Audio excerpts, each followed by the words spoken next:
we look at the media and it shows what things were like during the civil rights era for the different groups. In the Black community, it was a time for them to grow and for us to sort of change our place in the country and take back our rights. Whereas you see some of the media in sort of the upper class or white communities, you see it was all about music and dancing and American Bandstand. It was totally different. Whereas in the Black communities, there was something happening. There was this uprising going on. I just think that the differences are sort of great. You know, you see that, you know, people think that this time was, oh, it was such a great time for music and fashion. No, there was something going on in the Black communities. There was something great happening. And it's a lot of the things that happened at that time sort of changed the way the Black community saw themselves. And more, I believe more and more people started going to college, seeking a greater education. And it led to a lot of the civil rights that we have today. Okay, I can say what I know off the top of my head. In terms of my family, a lot of slaves were brought from the western coast of Africa, and they were brought here in these ships, and they had to endure these grueling conditions. There was no food, there was barely any food, there was barely any water, and it was entire families. It was entire families put into these cramped spaces. These cramped spaces. Actually, if you can go online or to different museums and you see how small these spaces were. You couldn't lift up your arms, you couldn't move your legs, everyone was chained together by their feet. There were diseases. If someone got sick and it seemed like they wouldn't be able to be used in the slave trade, then they were thrown overboard. Children, wives, husbands, they were separated and they were killed. And I am here today because someone survived that. And it's difficult for me to believe and understand. And I think that I take a lot of the things that I have today for granted. But someone went through that for me to be here today. And slaves were...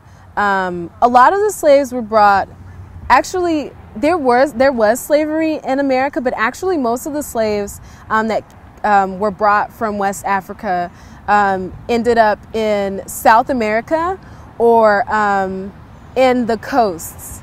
So a lot of them, that's why you see a lot of Africans or people of African descent in Haiti.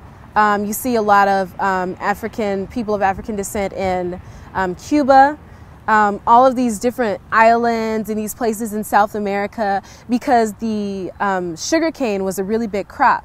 The closer you get to the equator, more sugarcane was like a really big crop. Whereas in North America and the modern day United States, the crops were tobacco and cotton.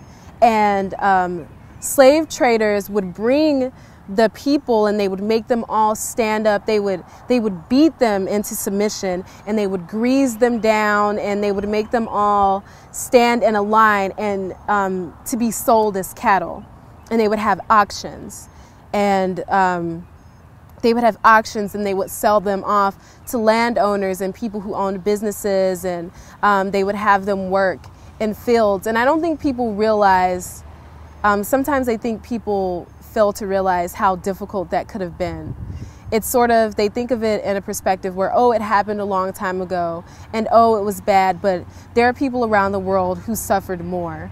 And I mean, that's true and that could be true, but it wasn't a cakewalk. It wasn't like an easy thing.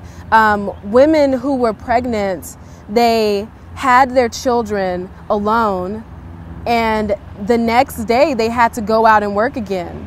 They weren't given a chance to rest. I mean, think of how much pain they were in. A lot of people died from malnutrition. A lot of people were forced to work until the skin was taken from their bodies and their bones were weak. And families were separated, and that actually contributes to the dynamic of the African American community today. You see a lot of single mothers. You see a lot of families that are separated. They're not together. Well, it started during that time. I mean, imagine the people, imagine the tribes and the families that were torn apart in Africa and then brought here and torn apart again. It was a strategic measure, actually, by slave owners. It was a strategic measure to separate them so that they can lose their strength. When you don't have your family with you, you feel hopeless. So they couldn't organize. They couldn't free themselves if they were around people who spoke different languages than them. Women couldn't raise strong sons if there was no father in the household. So it created a weakness in the foundation of Black families in America. And there are stories about families being separated and men being losing their power and showing their wives that they were weak. I've read stories about African men being tied up on a carriage from each side and having one side of the horse's carriage go in one direction and the other side going to the other direction and pulling their bodies apart until they completely separated. And I mean, imagine what that's like for a wife to see her husband go through that. She loses her trust. It's hard for her to trust, and maybe she feels some resentment towards him about, you know, why aren't you protecting me? Why isn't this happening? And she might become bitter. And I think that plays a part. It definitely plays a part in the social dynamic of what it's like to be in the Black community. I think a lot of African American women feel like they have to be very strong for their families, which it took part in my family. I mean, my mother left my father and moved to Dallas. She didn't think twice. She felt like, this is what I have to do for my family. You know, you're not there for me. This is what I have to do. That's been happening in the Black community for years, and it started in slavery.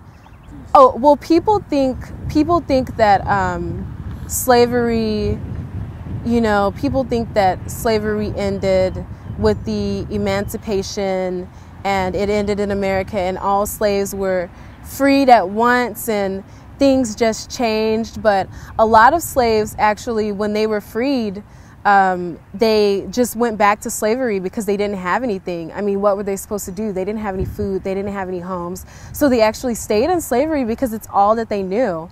And a lot of people, I mean, it was signed and it was declared that slaves were free, but I mean, there was no mass media at that time. It wasn't there was no TV, so they couldn't hear it on the radio. They couldn't find out about it in the internet. So a lot of slaves didn't find out for years, you know, they were taken advantage of, or some of them were sharecropping. So they were actually in debt to their slave owners, so they had to stay on plantations and work. Some of them were freed, and we hear about a few of these stories, but for most people it was still very difficult. People think that slavery ended immediately, but actually the last slaves were freed in the 1960s. That was when the last slaves left their plantations.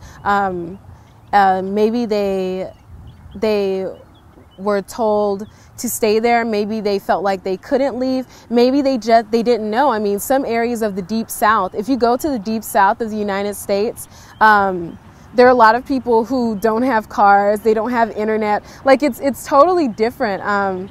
It's much different. It seems like you're kind of, you know, time traveling to the past.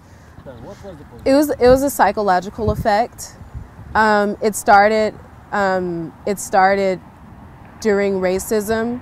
There were a lot of messages. It was kind of like, there are these letters called the Willie Lynch letters, and it's this book that basically goes through ways to keep the Black community in a mindset of submission.